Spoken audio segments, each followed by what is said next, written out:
Tervist! Hirmude ületamise teksti autori pilt on ilusti mul selja taga. Õeke Ilona Kaldre on kirjutanud ühiste hirmude teemal. Ja võttes ette metaroboti tõlke vene keelest eesti keelde, saame väga hea õppematerjali. Üsna punaseks tegin teise. Esimese asjana, kuivõrd tegemist on, nagu te näete, sotsiaalmeedia postitusega, siis lisame asja, mida postitustel väga sageli ei ole, ja see on pealkiri. Niisiis panin mina pealkirjaks Ilona Kaldre hirmude ületamisest. Seega algab meil tekst tsitaadiga, mitte Ilona nimega enam. Eesti keeles on meil jutumärgid sellised sõbrad, kes algavad alt, ja ühtlasi ei ole jutumärgid meil inglise keele omased 2 apostroofi. Niisiis teeme kõigepealt korda nüüd need jutumärgid. Hirmud intensiivistuvad ja kasvavad öösel, julgus kaob öös. Õiged jutumärgid ja taandrida. Pärast seda sorti tsitaati otsekõnet me ei jätka samalt realt, võtame uue rea taandreaga. See fraas on omistatud kellelegi suurele ja korrigeerime metaroboti tõlke. Segane, see on kind of crazy, joknuti pigem, aga silmas on peetud tundmatut. Niisiis suurele ja tundmatule. Ning viimastel päevadel saan eriti hästi, lisame sõna, oleme eesti keele õppijatega avastanud juba ammu, et eesti keeles on võrreldes slaavi, aga ka inglise keelega rohkem sõnu. Tulised eesti mehed tahavad rohkem sõnu. Niisiis eriti hästi aru, mida see tähendab. Nii lebad, kasutame pikemat sõnavormi pimeduses. Ja nüüd me tõstame sõnade järjekorra ümber ehk siis ja droonid sumisevad valjult taevas. Näed, taevas linna südames ühe maja katuse kohal. Järgmiseks me kasutame teist sidesõna. Eesti keeles on meil see eelis, et meil on neid 2, et ei oleks liiga palju jaasid. Ning maja katuse kohal ning mõtted lähevad automaatselt kuhugi väga kaugele argimuredest. Telefon vibreerib aeg-ajalt hoiatusega, kaotame ära taandrea ja ühtlasi teeme õigeks jutumärgid. Niisiis jutumärgid algavad alt, võtab varju. Ei ole eestikeelne väljend, me ütleme varjuge, hüüumärk.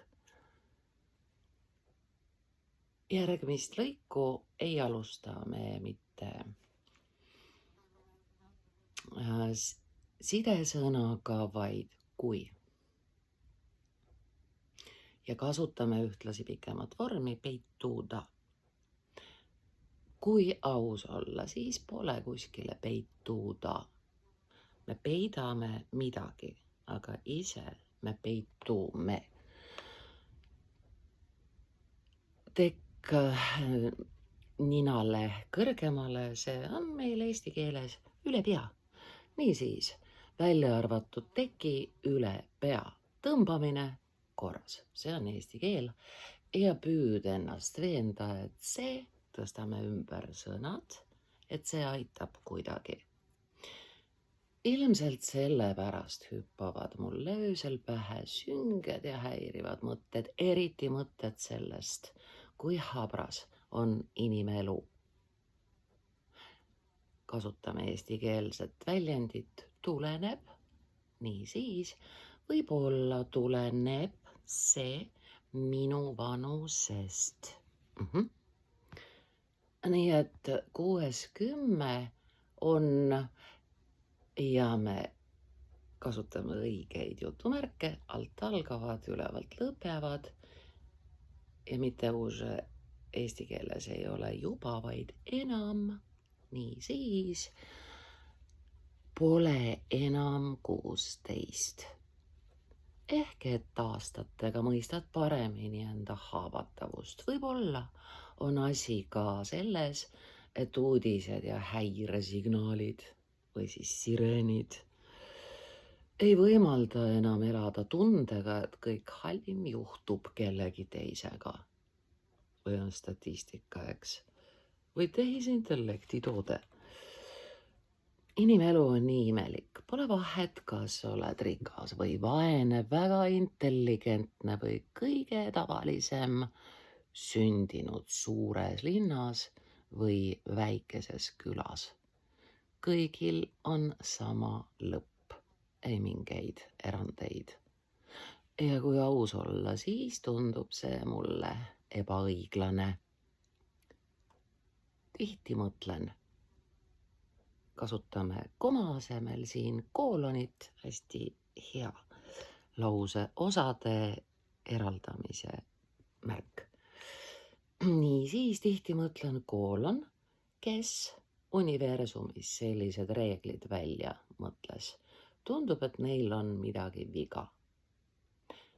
Hea sõnavalik robotil, sest antud juhul siis jääb kahetise tõlgendamise võimalus, kas reeglitel endil on midagi viga või on midagi viga reeglite väljamõtlejal. Järgmise lause esimene sõna on tegelikult inimene vene keeles, prantsuse keeles ja mitmete teistegi keelte puhul on человек, önom, homo, on tõlgitav nii mees kui inimene, aga meil ikkagi reaalselt lisaks mehele tuleb naine ka siia ilma täiesti abitult, seega siis inimene tuleb siia ilma täiesti abitult aja jooksul, õpid, kasvad suureks, saad kogemusi, teed vigu ja saad targemaks ja me jätkame sina vormis. Ta ei ole väga kõrge stiil, aga ta on soe, inimlik, isiklikult ja otseselt kõnetav. Niisiis, igal aastal mõistad elu ja inimesi enda ümber paremini, saad, jätkame sama vormiga, saad kogemusi, amet, ehitad kodu, laste sünnitamine, õnneliku vanaduspõlve plaanide tegemine ja siis hakkad lõpuks mõistma, kuidas kõik toimib. Asendame koma koos sidesõnaga ja, mille ette koma ei käi. Asendame mõttekriipsuga, väga hea, turvaline ja samas jõulisemalt lauseosi eraldav moodus. Kuidas kõik toimib, mõttekriips, kui nooruses nii puudulik kogemus on käes. Ahaa, nüüd on mõte paigas. Siis lõpeb eluaeg.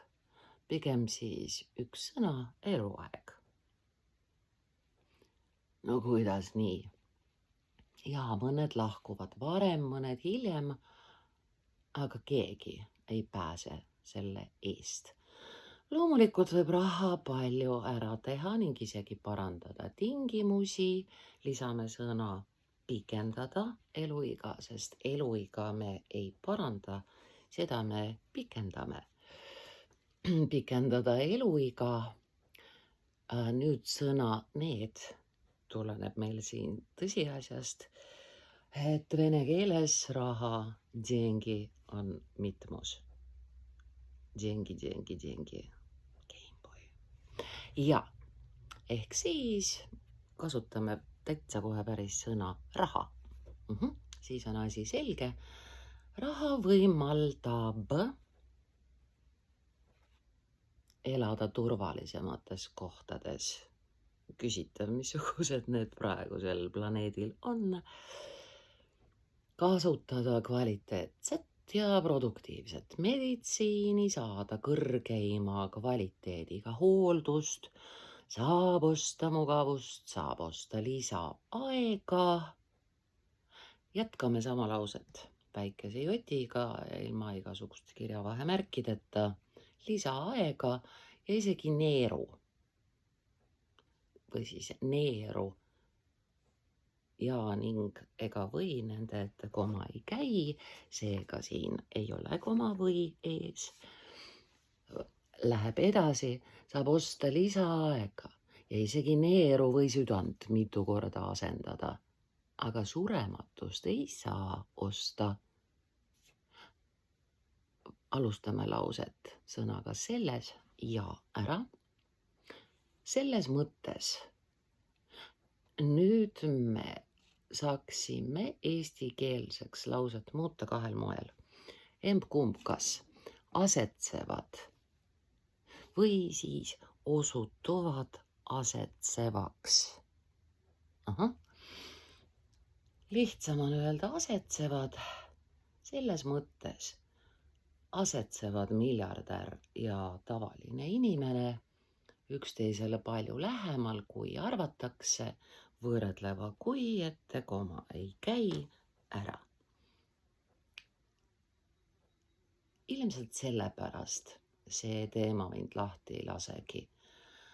Oma eluteel olen kohanud inimesi, kes täiesti rahulikult ütlevad. Mis siis?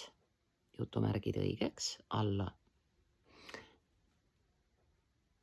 Selle lause keskel ei ole jutumärke, lihtsalt ära. Mis siis? Elas, siis lõpetas elamise. Ei midagi erilist. Jutumärgid kinni ja pärast seda tingimata taandrida. Tehtud. Ja ma olen iga kord üllatunud, sest ma ise nii ei tunne. Ma tahan näha oma lapse last. Kasutame mitmust. Praegu võib olla üks, aga tulevikus on mitu kindlasti. Head asja peab palju olema. Nii siis lapselapsi abiellumas. Tahan kohtuda oma lapselastega, tahan näha, milline on maailm 20, 30 või isegi 50 aasta pärast. Millised tehnoloogiad esile kerkivad, milliseid avastusi inimesed teevad, kuidas lõpeb lugu, mille ja kasutame mitmust, sest me räägime me järelikult tunnistajateks. Me praegu oleme. Vahel tundub mulle, et peamine ebaõiglus ei seisne isegi surmas endas või eneses ja me jätkame lauset. Eneses ega selles. Nii ja surmas eneses ega selles, et inimesele on antud teadvus, mis suudab unistada tulevikust, teha plaane aastakümneteks ette ja küsida küsimusi igaviku kohta, kuid asendame sõnaga vaid ja siis me saame selle paradoksi sõnastada päris eestikeelseks. See käib nii. Vaid selles, et meile on antud kasutada väga väike murdosa ajast korras. Arvan, et raske on leppida võimetusega näha selle tohutu loo jätkumist. Mitte surma enda fakt, vaid see, et ühel päeval tuleb raamat sulgeda ilma kõige huvitavamaid viimaseid peatükke lõpuni lugemata. Äihja. Sõnu eesti keeles rohkem kui teistes keeltes on teretulnud. Lõpuni lugemata. Inimelu on nii lühike, sellepärast ja me kasutame täisminevikku. Ja seepärast ei ole ma kunagi mõistnud sõnade järjekord ka õigeks. Sellepärast ei ole ma kunagi mõistnud seda igavest imelikku annet. Võtame ära sõna et koos komaga. Inimlikku annet, seda üksteise jaoks veelgi lühemaks teha. See on kaunis väljend selle kohta, et me lihtsalt tapame üksteist, eks. Veel lühemaks teha ja tead mis? Ma ei palu surematust, ma tahan lihtsalt elada täiel rinnal. Võtame ära jama, ei mingit jama, uus lause, tahan. Tahan, et need, kes armastavad elu, saaksid, võtame vahelt ära sõna seda, äisab jää. Tahan, et need, kes armastavad elu, saaksid elada nii kaua kui võimalik. Ja et iga elatud päev oleks täis tähendust, väärikust ja sügavat inimlikku õnne. Pole sõda, pole hirmu, närvilisi, kõikumisi ega, ehk siis ei ka, närvilisi, kõikumisi ega mingeid magamata öid droonide heli all. Naiivne, eks? Olge väga hoitud, ärgem tehkem rohkem halba, kui seda on juba tehtud planeedile, sulle, mulle, kuni elu on kõik parandatav. Olgem selles tervendamises ja parandamises arukad, hoidkem ühte, hoidkem oma planeeti ja üksteist.